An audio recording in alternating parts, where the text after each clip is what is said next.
नमस्कार मित्रों, ऐसे स्टडी पॉइंट्स पर आप सभी का स्वागत है। कैसे हैं आप सब, कमेंट करके ज़रूर बताएं। और आज हम आपको जो हमारी वीडियो का पार्ट 2 होगा, उसमें हम आपको विषय हिंदी के बारे में बताएंगे।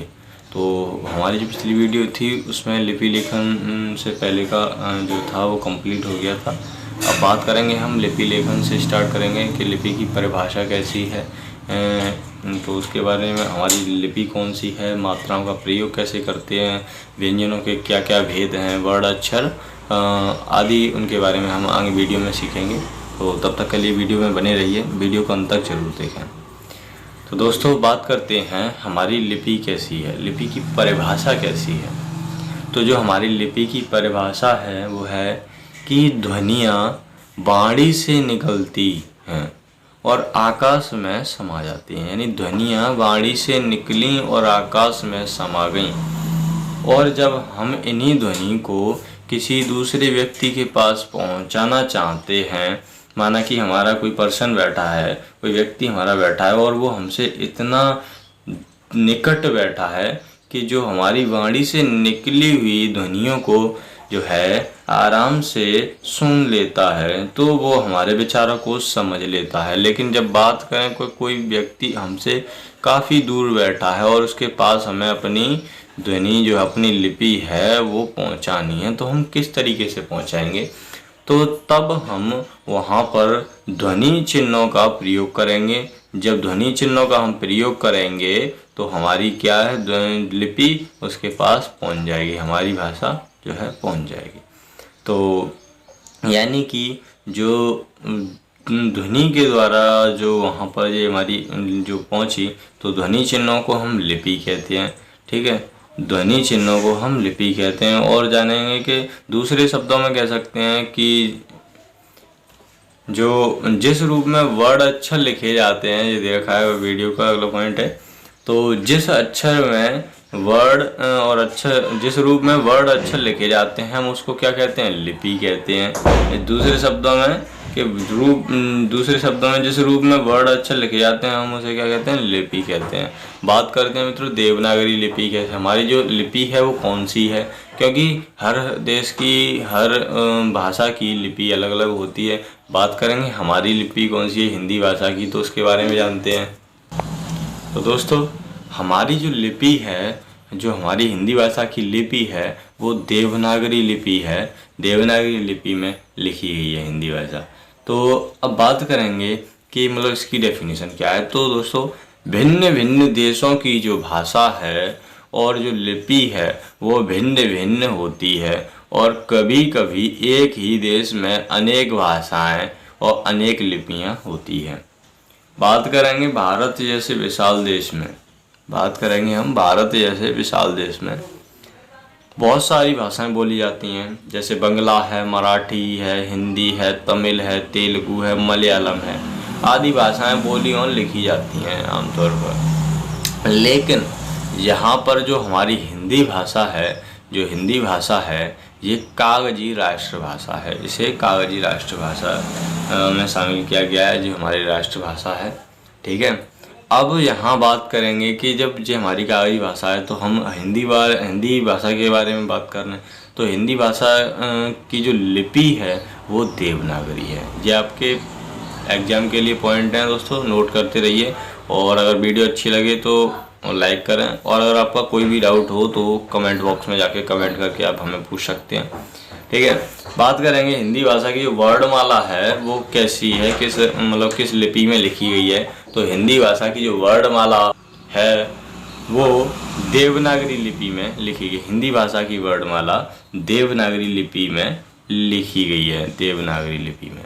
ओके दोस्तों, अब बात करेंगे इससे वीडियो दोस्तों, अब बात जो है मात्राओं के प्रयोग की है। तो मात्राओं के प्रयोग में सबसे पहले आपका जो है स्वरों के बारे में, मतलब कैसे उसको यूज करेंगे। और उससे पहले अगर आपको वर्णमाला नहीं आती तो आप उसको एक बार कवर कर लें, क्योंकि उसमें आपको अगर वो नहीं आएगी तो उसके आप मतलब जानने में आपको ज़्यादा दिक्कत होगी।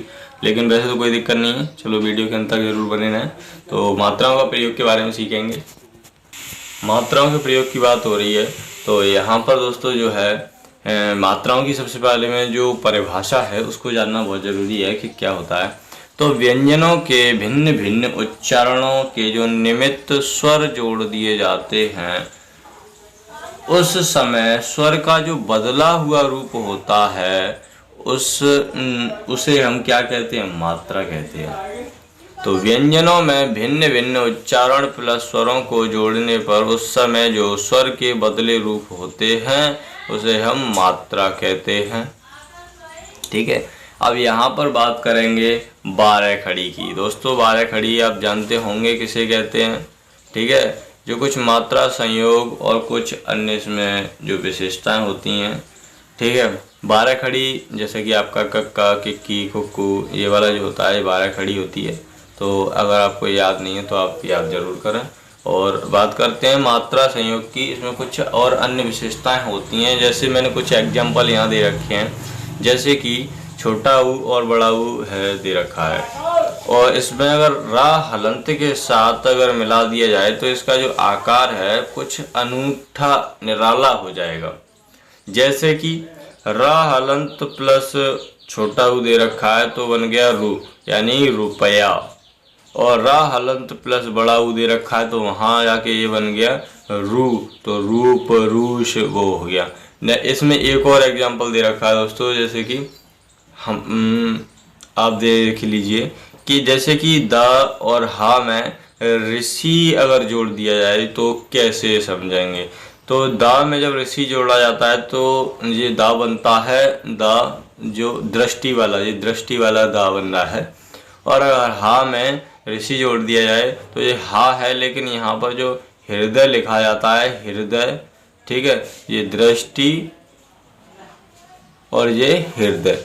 ठीक है, ये हो गया। तो अब बात करेंगे इसके बारे में, ये आपका यहाँ तक क्लियर हो गया। तो वर्णमाला के बारे में बात करेंगे। ठीक है, उसके बाद में व्यंजनों के बारे में, व्यंजनों के भेद के बारे में बात करेंगे। और दोस्तों अगर आप जिस भी सोशल मीडिया का यूज कर रहे हैं उस पर इसे शेयर जरूर करें। तो दोस्तों हिंदी वर्णमाला में ज़्यादा कुछ, वैसे तो बहुत कुछ है लेकिन मैंने डायरेक्ट लिख दिया है तो आप समझ लें, बाद में आपको इसको क्लियर से समझाऊंगा। तो हिंदी वर्णमाला में जो स्वरों की संख्या है अभी वर्तमान में 11 है, लेकिन पूर्व में इसकी संख्या 14 हुआ करती थी। लेकिन हमारे जो कुछ भाषा वैज्ञानिक थे उन्होंने इसमें कुछ बदलाव किए। जैसे कि ये आपको ऋषि दे रखा है, लेकिन ऋषि में इन्होंने एक और ये ऐसे नीचे से रा उड़ा दिया, ये दीर्घ हो जाता था तो एक तो ये हटा दिया इन्होंने, और एक ये ला और ये नीचे से रा उड़ रहा है ये हटा दिया इन्होंने, ये हस्व है। ठीक है, और एक ये ला और नीचे से ला में डबल रा उड़ रहा है तो ये दीर्घ स्वर है। ठीक है, तो ये तीन हिंदी में से जो महान वैज्ञानिक भाषा के थे उन्होंने ये तीन हटा दिए, तो प्रेजेंट टाइम में 11 स्वरों की संख्या है। बात करेंगे, देख लीजिए व्यंजनों के लेख के बारे में, व्यंजनों के जो भेद हैं उसके बारे में बात करेंगे कि व्यंजन कितने तरीके से लिखे जाते हैं। तो व्यंजन 2 तरीके से लिखे जाते हैं दोस्तों, और एक तो खड़ी पाई के साथ और एक बिना खड़ी पाई के साथ। अब आप कहेंगे खड़ी पाई और बिना खड़ी पाई क्या होती है, तो इसको जानना बहुत ज़रूरी है। तो खड़ी पाई वो होती है, जैसे एग्जांपल लीजिए आप, माना कि ये जो खड़ी पाई वो होती है जिसमें ऐसा डंडा ये लगा रहता है, ये खड़ी पाई। ऐसे कि आप बना रहे हैं का कबूतर, तो इसमें आपको कुछ करने की जरूरत नहीं पड़ी, ऊपर से ये लग रहा है ऐसे ये। अब माना कि ये डंडा है, इसके आगे कुछ भी जोड़ दीजिए, ये खा हो गया। ठीक है, ये गा हो गया, ये घा हो गया, ये सब खड़ी पाई के होते हैं। अब बात करेंगे बिना खड़ी पाई की। तो बिना खड़ी पाई में जो है उसमें जैसे कि आपका इंगा खाली हो गया। ठीक है, छा छतरी हो गया, टा टमाटर हो गया। ठीक है, टा डलिया हो गया। ठीक है, ढा ढक्कन हो गया। ठीक है, दा दवात हो गया, रारत हो गया आदि। ठीक है, आदि। तो ये सब क्या है, आपके बिना खड़ी पाई के हैं। ठीक है, अब इसी के साथ में और आपको कुछ चीज़ बताएंगे दोस्तों कि कुछ लोग होते हैं जो वर्णों के उच्चारण में, व्यंजनों के जो लिखने का उनका तरीका होता है वो बहुत ही बोलने का और लिखने का उनका गलत तरीका होता है। जैसे कि माना कि आपको किसी ने बोला कि वकील बोला तो कोई क्या कर देता है, ये वाला बा बकरी बना देता है। लेकिन बनना क्या चाहिए, वकील, वाह वकील बनना चाहिए। ठीक है, उसी तरीके से अगर माना कि किसी ने बोला, या ऐसे माना कि बोलते हैं कि ये लोग, तो कुछ लोग इसमें क्या करते हैं, जे लोग। ठीक है, बोलने में ये गलतियां करते हैं, लिखने में भी करते हैं। तो ये आपको बहुत बड़ी गलती है, इसको ध्यान देना चाहिए कि हम क्या लिख रहे हैं क्या नहीं लिख रहे हैं। अगर आप अभी नहीं जानते तो नर्सरी की क्लास में पीछे 12 साल पीछे जाएंगे तो आप ध्यान आ जाएगा आपको। लेकिन वैसे ध्यान हो तो बहुत अच्छी बात है। बात करेंगे वर्ड अक्षरों के बारे में दोस्तों, के वर्ड अक्षर क्या है उसके बारे में जानते हैं। दोस्तों बात कर रहे थे हम वर्ड अक्षर के बारे में, तो वर्ड अक्षर के बारे में बात कर रहे हैं तो इसके जानना इसे बहुत ज़रूरी है। इसकी डेफिनेशन को तो जानते हैं चलो। तो पहली बात, जो वर्ड का दूसरा नाम है वो अक्षर है। वर्ड का दूसरा नाम अक्षर है, और अक्षर शब्द का अर्थ ही होता है अनाशवान। ठीक है, अनाशवान। अतः वो वर्ग जिसके अखंड मूल ध्वनि का जो नाम है, जो अक्षर है, एक अखंड मूल ध्वनि है, इसका नाम है। और अनासवान का अर्थ ये होता है कि जिसका जो मूल रूप दे रखा है, इसके शब्द के जो है खंड खंड नहीं किया जा सकता, इसका विभाजन नहीं किया जा सकता, वो मूल ध्वनि है। ठीक है, वर्ड वो है। तो और प्रत्येक वर्ड की जो ध्वनि है वो अपना एक विशेष आकार रखती है। ये आपको पता होना जरूरी है कि जो प्रत्येक वर्ड की जो ध्वनि है वो एक अपना विशेष आकार रखती है, जिसे हम वर्ड कहते हैं। जब वो अपना विशेष आकार रखती है तो हम उसे वर्ड कहते हैं। ठीक है, प्रत्येक भाषा में कई वर्ड होते हैं मित्रों। प्रत्येक भाषा जो हमारी अलग अलग, हमारे भारत में अलग अलग भाषा है। हिंदी में 52 वर्ड होते हैं, इंग्लिश में 26 वर्ड होते हैं। तो उसी प्रकार से प्रत्येक भाषा में कई कई वर्ड होते हैं, और प्रत्येक जो वर्ड भाषा होती है उसकी लिपि उसकी अलग होती है। जैसे कि हिंदी वर्णमाला में वर्णों की संख्या 52 दे रखी है। आगे आपको विस्तार से समझाएंगे कौन कौन से क्या है वर्ड, मतलब किस टाइप से हैं, कुछ स्वर हैं, व्यंजन कितने हैं, इसके बारे में समझाएंगे। तो जो हिंदी वर्णमाला में वर्णों की संख्या 52 दे रखी है, और इसकी लिपि के बारे में आपको हमने पहले ही समझा दिया है कि हिंदी भाषा की लिपि कैसी है, देवनागरी। हिंदी भाषा की लिपि कैसी है, देवनागरी। जो लिपि है हिंदी भाषा की वो देवनागरी लिपि है। दोस्तों अब हम आपको स्वर वर्ड के बारे में, यहाँ पर हमारे स्वरों की कुल संख्या 11 है, और जो स्वर हैं वो 11 ये हैं, छोटा बड़ा छोटी बड़ी, छोटा ऊ बड़ा ऊ, ऋषि छोटी है बड़ी है, छोटा ऊ बड़ा ऊ। इन स्वरों की कुल संख्या 11 है। लेकिन कुछ लोग क्या है, छोटी अंग और बड़ी अंग को भी स्वर में रखते हैं, तो वो गलत है। वो अनुस्वर और विसर्ग होता है जो हमारे व्यंजन में आता है। तो स्वरों की संख्या कुल 11 है। और बात करेंगे अब व्यंजन वर्ड के बारे में। तो दोस्तों व्यंजन वर्ड के बारे में वैसे तो हम आपको वैसे बता सकते थे का, खा, गा ऐसे, लेकिन हमने इसको शुरुआत से ही एक वर्ग के रूप में जो आगे आपको पढ़ाया जाएगा, तो डबल आप भी देखेंगे तो उससे फ़ायदा नहीं है। तो इसको एक ही बार में आप समझ लें, वो ज़्यादा अच्छा रहेगा।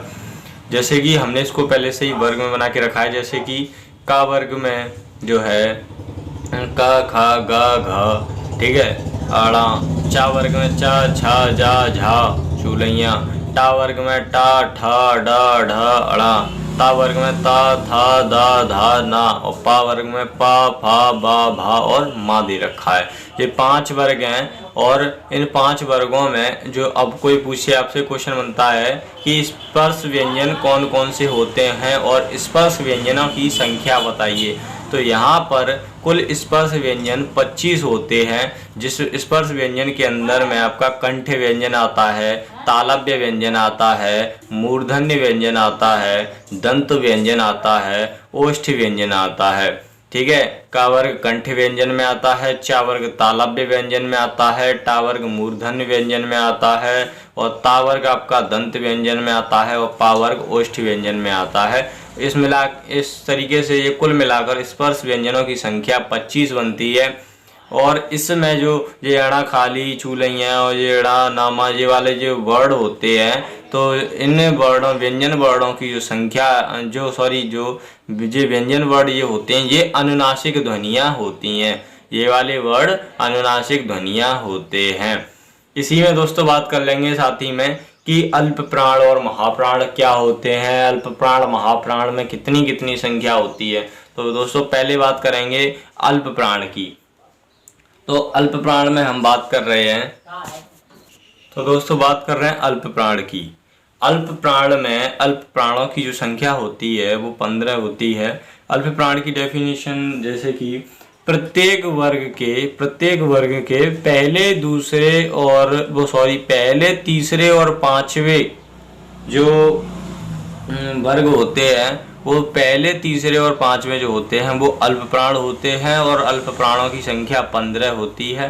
और प्रत्येक वर्ग के दूसरे और चौथे जो व्यंजन होते हैं वो महाप्राण होते हैं और इनकी संख्या 10 होती है।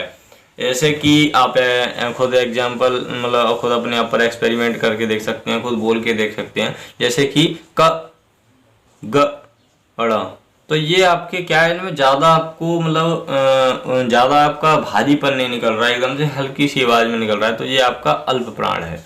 और यहाँ अल्प प्राणों की संख्या दे रखी है 15। बात करेंगे महाप्राणों की, तो महाप्राण में जैसे घ घ तो आपका गले से भरा हुआ आवाज आ रहा है, तो ये महाप्राण है और इनकी संख्या 10 होती है। ठीक है दोस्तों, आगे बात करेंगे अंतस्थ व्यंजन, ऊष्म व्यंजन और संयुक्त व्यंजन, उच्छिष्ट व्यंजन के बारे में। चलिए देखते हैं। तो यहाँ बात कर रहे हैं अंतस्थ व्यंजन की। तो ये आपको जो है आगे वर्ड भेद के मैं उसमें आपको जो पूरा समझाएगा, तो उससे मैंने यहाँ पर ही जो वर्ड भेद में आप सीखेंगे, तो ज़्यादातर उसकी सारी चीज़ें मैंने यहीं पर आपको स्वर वर्ड में ही इकट्ठी बता दी हैं। तो आप इसको नोट जरूर अच्छी तरीके से कर लेना, ये बहुत ही इंपॉर्टेंट है एग्जाम पर्पज से। और UP police, forest guard, Delhi police constable की जो भी अभी तैयारी कर रहे हैं तो उनके लिए बहुत ही ज़्यादा लाभकारी सिद्ध होगी ये वीडियो। तो वीडियो के अंत तक जरूर बने रहें। और आपको वीडियो कैसी लगी दोस्तों कमेंट करके ज़रूर बताएं। अगर वीडियो अच्छी लगी हो तो एक लाइक ज़रूर करें। तो दोस्तों क्या है कि जो अंतस्थ व्यंजन है, तो या, रा, ला, वा ये अंतस्थ व्यंजन होते हैं। बात करेंगे ऊष्म व्यंजन की, तो ऊष्म व्यंजन होता है सा, सा, सा, हा, यानी सा सपेरा, सा षटकोण और सा सलेम। ये थोड़ा आगे पीछे मैंने लिख दिया है। तो और हा, तो ये ऊष्म व्यंजन है, यानी इनमें बोलने में घर्षण सा पैदा हो रहा है, एकदम रगड़ सा रहा है, सा हा, ठीक है, सा, तो इस तरीके से, ठीक है, तो ये ऊष्म व्यंजन है। बात करेंगे संयुक्त व्यंजनों की, तो संयुक्त व्यंजन जैसे कि छ, त्र, ज्ञ और श्रा, छे, त्र, ज्ञ और श्रा, तो ये संयुक्त व्यंजन है। अभी आपको हम इसको तोड़ के दिखाएंगे कि मतलब ये किस तरीके से। संयुक्त व्यंजन वो होता है जो दो वर्णों से मिलकर बनता है, जो दो वर्णों से उसका मिलकर निर्माण होता है, वो संयुक्त व्यंजन कहलाता है। ठीक है, और यहाँ पर बात करेंगे हम अनुस्वर और विसर्ग की। तो छोटी अंग अनुस्वर होता है और बड़ी अंग विसर्ग होता है, ध्यान देने योग्य बात है। और ये जो है व्यंजन में, ये है जो व्यंजन वर्ड में रखा गया है, ना कि स्वर वर्ड में। ये व्यंजन में रखा गया है, ना कि स्वर में। ठीक है, और इसमें मैंने कुछ ये पॉइंट बनाए हैं दोस्तों, ये बहुत ही इम्पोर्टेंट हैं कि कुल व्यंजनों की संख्या कितनी होती है और स्वर कितने होते हैं और पूरी वर्णमाला में कितने वर्ड होते हैं। तो कुल व्यंजनों की संख्या 41 होती है प्लस 11 स्वर होते हैं, तो पूरी वर्णमाला की जो संख्या है निकल के 52 आती है। लेकिन बात करेंगे सरकारी स्तर पर हमारी कितने वर्ड हैं, तो उसके बारे में जानना जरूरी है। तो सरकारी स्तर पर जो है ये डा और डा और ये श्रा, जो तीन ध्वनियां हैं ये नहीं होती हैं। तो वहाँ पर सरकारी स्तर पर कुल जो है ध्वनियां हैं वो 49 हैं, कुल वर्णों की संख्या 49 है। यहाँ पर हमारे उस टाइम 11 स्वर और 38 व्यंजन हो जाते हैं, क्योंकि तीन ध्वनियां तो हटा दी गई हैं। तो इस वजह से यहाँ पर हमारे 11 स्वर और 38 व्यंजन मिलकर 49 ध्वनियां बनते हैं। ये 3 पॉइंट इंपॉर्टेंट हैं, तो आप इनको भी ध्यान रखना। और दोस्तों ये मैंने जो आपको स्पर्श व्यंजन वगैरह के बारे में जो बताया है, ये एग्जाम पर्पज से बहुत ही इंपॉर्टेंट होता है, इसको ध्यान से जरा आप पढ़ें। तो बात करेंगे वर्ड भेद के बारे में। चलिए वीडियो के और आगे देखते हैं क्या है। तो दोस्तों बात कर रहे थे वर्ड भेद के बारे में। तो यहाँ पर मैंने वर्ड भेद को, इसका एक चार्ट बना रखा है, आप इसको देख सकते हैं। तो जो वर्ण भेद है वहां पर वर्ण भेद को दो भागों में बांटा गया है, एक तो स्वर में और एक व्यंजन में। लेकिन हम बात करेंगे अभी स्वर की। तो स्वर में जो है स्वर को तीन भागों में बांटा गया है, एक तो ह्रस्व स्वर, एक दीर्घ स्वर और एक प्लुप्त स्वर। प्लुप्त स्वर को संयुक्त स्वर भी कहते हैं, ठीक है, प्लुप्त स्वर को संयुक्त स्वर भी कहते हैं। और जो ह्रस्व स्वर है ये एक मात्रिक होता है, दीर्घ स्वर द्विमात्रिक होता है और प्लुप्त स्वर तीन मात्रिक होता है। तो इनके बारे में जानेंगे, उससे पहले हम देखते हैं कि जो स्वर हैं तो स्वर की परिभाषा कैसी है। तो स्वर की परिभाषा ऐसी है कि वे वर्ण जिनके उच्चारण के लिए दूसरे वर्ण की जरूरत नहीं होती है उन्हें हम स्वर कहते हैं। जो वर्ण जिनके उच्चारण में दूसरे वर्ण की हमें जरूरत आवश्यकता नहीं होती है वो वर्ण क्या कहलाते हैं, स्वर कहलाते हैं। बात करेंगे स्वरों के वर्गीकरण के बारे में। जो स्वरों का वर्गीकरण कितने प्रकार में किया गया है उसके बारे में जानते हैं, वीडियो में देखिए आप। तो स्वरों का जो वर्गीकरण है वो जो है मात्रा उच्चारण के आधार पर तीन प्रकार से किया गया है। मात्रा उच्चारण के आधार पर स्वरों का जो वर्गीकरण है वो तीन आधार पर किया गया है, ठीक है, उच्चारण के आधार पर तीन प्रकार से किया गया है, जैसे कि ह्रस्व स्वर, दीर्घ स्वर और प्लुप्त स्वर। तो अब बात करेंगे यहाँ हम सबसे पहले ह्रस्व स्वर के बारे में। तो जिनके उच्चारण में कम समय लगता है, जिन मात्राओं के उच्चारण में कम समय लगता है वो ह्रस्व स्वर कहलाते हैं, जैसे कि छोटा, छोटी, छोटा ऊ, ऋषि और ये ज़्यादा उपयोग नहीं होता, ये लिरा हो जाता है ऐसा वाला, ऐसे और ऐसे, ये भी है, तो ये ह्रस्व स्वर होते हैं। वैसे ही बात करेंगे दीर्घ स्वर के बारे में। तो दीर्घ स्वर के बारे में है कि जो दीर्घ स्वर होते हैं इनके उच्चारण में, दीर्घ स्वर के जो उच्चारण होते हैं उनमें एक मात्रा के उच्चारण का, उनमें एक मात्रा के, इसकी अपेक्षा एक मात्रा के उच्चारण का दूना समय लगता है। तो उस एक मात्रा जो उसका एक मात्रा का समय होला दुगना जो हो जाता है तो वो दीर्घ स्वर कहलाता है। जो दीर्घ स्वर हैं वो बड़ा, बड़ी, बड़ा हो, छोटी है, बड़ी है और छोटा हो और बड़ा हो है, ठीक है। तो ये क्या है, दीर्घ स्वर के अंतर्गत आते हैं ये। अब बात करेंगे हम प्लुप्त स्वर या संयुक्त स्वर के बारे में। तो जो प्लुप्त स्वर और जो संयुक्त स्वर होते हैं जो त्रिमात्रिक उसमें हमने रखे हैं, तो इनके बारे में बात करते हैं। तो इनके उच्चारण में एक मात्रा का इस यहाँ से, सबसे पहले यहाँ से एक मात्रा एक कम समय लगता है और यहाँ से यहाँ एक का दुगना लगता है, यहाँ इन दोनों से तिगुना समय लगता है, तो ये संयुक्त स्वर कहलाते हैं। ऐसे मान सकते हैं आप, एग्जाम्पल में एग्जाम्पल दे रखा है कि जैसे मान लो बाप रे, वो सॉरी ये गलत हो गया थोड़ा, तो जैसे कि बाप रे, ठीक है, रे मोहना। तो ये क्या है, यहाँ पर जो है इनके उच्चारण में एक मात्रा का जो है तिगुना समय लग रहा है, ठीक है। तो ये प्लुप्त स्वर हैं। बात करेंगे स्वरों के वर्गीकरण में, इनको और कितने भागों में बांटा गया है। तो इनको तीन भागों में बांटा गया है, एक जीभ के आधार पर, एक मुख द्वार के आधार पर, एक ओठों की स्थिति के आधार पर, इनको तीन भागों में बांटा गया है। तो बात करेंगे हम जो है जीभ के आधार पर, इसे है तीन भागों में बांटा गया है, अग्रस्वर, मध्य स्वर और पार्श्व स्वर। पार्श्व स्वर जो होता है वो सबसे पीछे का होता है, मध्य स्वर जो होता है वो बीच का होता है, अग्र स्वर सबसे आगे का होता है। आप बोल के खुद देख सकते हैं, जैसे अग्र स्वर यानी ई, ए, ये हमारा सबसे आगे से निकल रहा है। मध्य स्वर में देखेंगे ये बीच का होता है, तो आ बीच में से निकल रहा है। पार्श्व स्वर ये सबसे पीछे से निकल रहा है, जैसे उ, ओ और ऋषि, ठीक है, ये सब पीछे से निकल रहे हैं आदि। तो अब बात करेंगे मुख द्वार के आधार पर जो है स्वरों का वर्गीकरण कितने प्रकार से किया गया उसको भी जानते हैं। बात करेंगे मुख द्वार के आधार पर। तो मुख द्वार के आधार पर जो है स्वरों का वर्गीकरण जो है चार प्रकार से किया गया है, जैसे कि विव्रत पहले नंबर पे, दूसरे पे अर्ध विव्रत, तीसरे पे अर्ध संवृत और चौथे पे संवृत।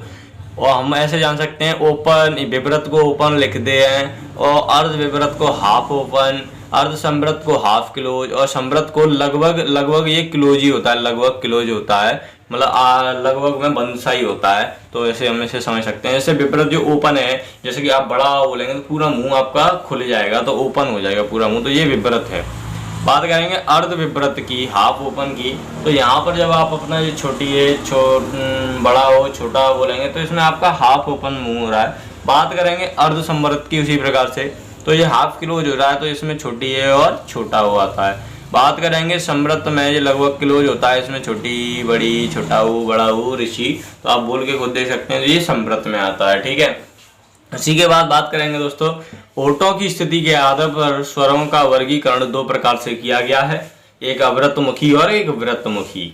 अवृतमुखी वो होता है, उसके पहले हम जानेंगे अवृतमुखी। तो अवृतमुखी वो होता है जिसमें होठ गोल नहीं होते, आपके होठ क्या है गोल नहीं होते, जैसे कि अ आ ई ओ, ठीक है, तो सॉरी ओ तो आपका जो होठ है वो गोल हो गया, वृत्तमुखी हो गया, तो ओ नहीं है, ओ नहीं है, तो छोटा बड़ा छोटी बड़ी और छोटी है और बड़ी है, इसमें अवृतमुखी में आते हैं। बात करेंगे वृत्तमुखी के अंडर में क्या क्या आता है, तो वृत्तमुखी के जो अंडर में आता है आपका छोटा ऊ बड़ा ऊ, ठीक है, छोटा हो और बड़ा हो, ये जहां आपका जो भी आप वर्ड बोले होठों की स्थिति के आधार पर, जहां आपका मुंह गोलाकार बन रहा है, वृत्तमुखी बन रहा है, तो वो तो आपका वृत्तमुखी हो गया, चाहे छोटा ऊ हो बड़ा ऊ हो, छोटा हो बड़ा हो, कुछ भी हो। लेकिन अगर बात आ जाए अवृतमुखी की, जहां पर आपका होठ क्या है गोलाकार नहीं हो, तो ऐसे वर्णों को अवृतमुखी कहेंगे।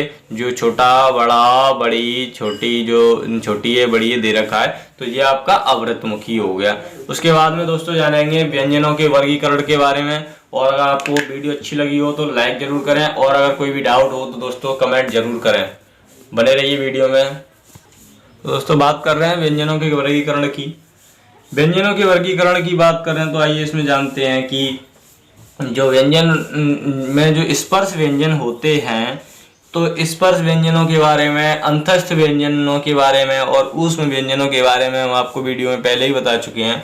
यहाँ पर उनकी डेफिनेशन जानेंगे। तो स्पर्श व्यंजन जो है, तो स्पर्श व्यंजन वो होते हैं जहाँ हवा जो है फेफड़ों के किसी, जो फेफड़े और मुख के किसी विशेष स्थान से निकल जाती हो, जैसे कि कंठ से, तालु से, दंत से, ओष्ठ से, मूर्धन्य से, आपकी जो फेफड़ों की जो हवा है वो किसी विशेष स्थान से निकल रही हो, तो वो क्या है आपका स्पर्श व्यंजन में आता है। दोबारा से आपको एक बार चार्ट दिखाएंगे तो आप बेहतर समझ पाएंगे। और उसके बाद में आता है अंतस्थ व्यंजन।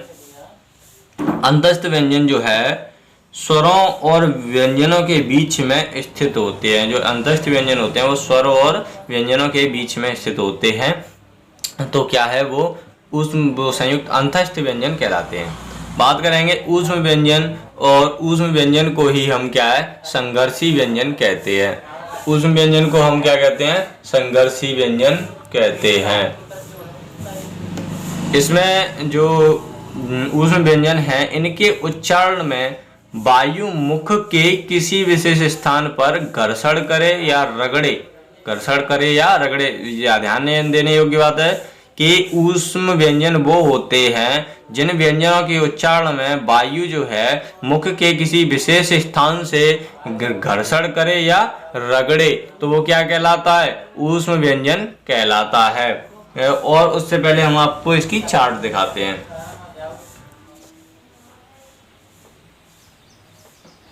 तो दोस्तों बात कर रहे हैं स्पर्श व्यंजन के बारे में। स्पर्श व्यंजन के बारे में बात कर रहे हैं, जैसे कि स्पर्श व्यंजन जो आपको बता दिया है कि हवा मुख के किसी विशेष स्थान से निकले, चाहे कंठ से निकले, तालव्य से निकले, मूर्धन्य से निकले, दंत से निकले या ओष्ठ से निकले, वो स्पर्श व्यंजन कहलाती है। ठीक है, तो यहाँ पर कुछ वर्ग दे रखे हैं क, च, ट, त, प, तो ये वर्ग इंपॉर्टेंट हैं। और आपको ये समझा दिया है कि ध्वनिया में जो वर्ड होते हैं ये अनुनासिक ध्वनियाँ होती हैं, ये वाले। अल्प प्राण और महाप्राण समझा दिए हैं। अल्प प्राणों की संख्या 15, महाप्राणों की संख्या 10 होती है। उसी पे अब बात करेंगे अंतस्थ व्यंजन के बारे में। तो अंतस्थ व्यंजन या, र, ल और व होते हैं। बात कर रहे थे ऊष्म व्यंजन के बारे में। तो ऊष्म व्यंजन जो है सा, सा और हा, ठीक है। तो ये यहाँ पर देखिए आप सा, तो घर्षण पैदा हो रहा है, रगड़ रहा है, ह हनुमान हनुमान, तो गले से भारीपन रगड़ा हुआ निकल रहा है, तो ये क्या हो गया आपका ऊष्म व्यंजन हो गया। संयुक्त व्यंजन के बारे में हम आपको दिखा रहे थे कि इनको जो है दो भागों में विभाजित करके इनका निर्माण होता है। संयुक्त व्यंजन वे होते हैं जिनका निर्माण दो व्यंजनों के सहयोग से होता है, तो उसे हम संयुक्त व्यंजन कहते हैं। चलिए उसके बारे में आपको बताते हैं। जैसे कि आप देख सकते हैं, जैसे कि इसमें दे रखा है छा, तो छा को हम दो भागों में दो व्यंजनों की सहायता से कैसे तोड़ेंगे, तो का हलंत प्लस षटकोण वाला सा, तो का हलंत सा ये हो गया छा। अब बात करेंगे त्रा की, तो ता और ये हलंत प्लस रा, तो त्रा हो गया। ज्ञा को तोड़ेंगे तो जा हलंत चूलैया, चूलैया बोलते हैं आप जो भी बोलते हो इसे, अड़ा या जो भी, तो ये इसे जा हलंत प्लस चूलैया, ठीक है, उससे ज्ञा बन गया। अब बात करेंगे स्र की, तो स हलंत प्लस रा, तो ये हो गया स्र। तो ये संयुक्त व्यंजन है, ये आप समझ गए होंगे। अब बात करेंगे दोस्तों विसर्ग के बारे में। विसर्ग क्या होता है, इसका प्रयोग कैसे करते हैं, ठीक है, उसके बारे में जानते हैं। तो दोस्तों बात कर रहे हैं विसर्ग के बारे में। तो विसर्ग क्या होता है, जो ये दो बिंदु दे रखे होते हैं, विसर्ग में दो बिंदु दे रखे होते हैं,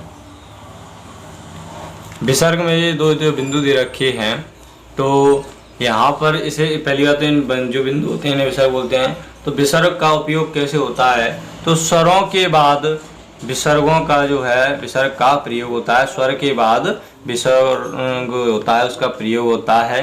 और इसका जो प्रयोग है विसर्ग का, वो आपको प्राय संस्कृति में पाया जाता है, फिर हिंदी में भी इसका प्रयोग किया जाता है। संस्कृत के बाद आपको इसका हिंदी में भी देखने को मिल जाएगा। तो जैसे कि हिंदी में आपको देखा है अंत्यकरण, तो अंत्य, दुख, प्रातः, प्राय, ठीक है, तो वहां पर आपको विसर्ग का उपयोग देखने को मिल जाएगा। उसके बाद में बात करेंगे चंद्र बिंदु के बारे में। चंद्र बिंदु का जो उच्चारण है वो किस प्रकार से किया जाता है, उस और इस्तेमाल कैसे किया जाता है, उपयोग में कैसे लाया जाता है, उसको देखेंगे। तो चंद्र बिंदु जो है उसका उच्चारण हवा और मुख, जो हवा है मुख नाक, चंद्र बिंदु के उच्चारण में हवा मुख और नाक दोनों से निकलती है, वो चंद्र बिंदु होता है। जैसे कि गांव, पांव, बांध आदि ऐसे शब्द दे रखे होते हैं जहां पर चंद्र बिंदु का उपयोग करते हैं। और बात करेंगे हलंत की, बहुत ही इंपॉर्टेंट है दोस्तों ये चीज। आपको बिंदुओं का जो है सही तरीके से लगाना बहुत मतलब वैसा कार्य है, इसमें व्यक्ति जो है थोड़ा गलत कर देता है, तो इसको ध्यान से पढ़ना और आप अपने नोट बना लेना साथ ही साथ में, तो जिससे कि आप इसको अच्छी आसानी से समझ भी पाएं। तो अब बात कर रहे हैं हलंत के बारे में।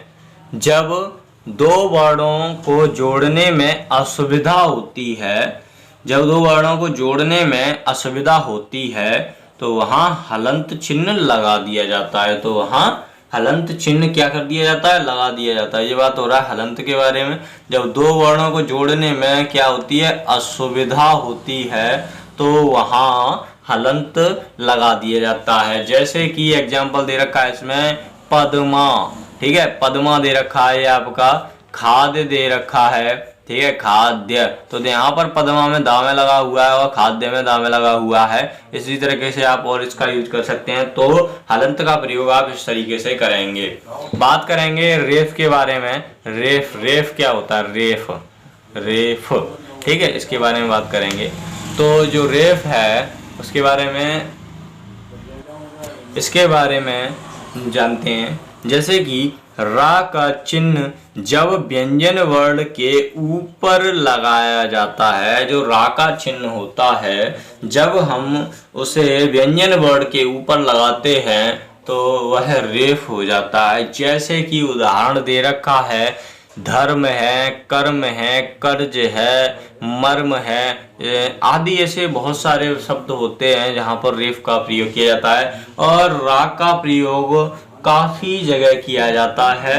जैसे कि आप देखेंगे रा का प्रयोग सबसे पहले तो आप ये जो मैं यहीं पे बता दे रहा हूँ, रा का प्रयोग ये रा करते हैं आप, ये रा ऐसे माना कि प्रा लिखा तो ये रा उड़ा दिया आपने, ठीक है। और आपने जो है माना कि राष्ट्रीय लिखा तो ये ट्रा वाला ये वाला उड़ा दिया, ठीक है। आपने ऊपर से ये ऐसे उड़ा दिया, ठीक है। तो जो है रा के काफ़ी प्रयोग किए जाते हैं, ठीक है। अब बात करेंगे चंद्र के बारे में, चंद्र के बारे में बात करेंगे।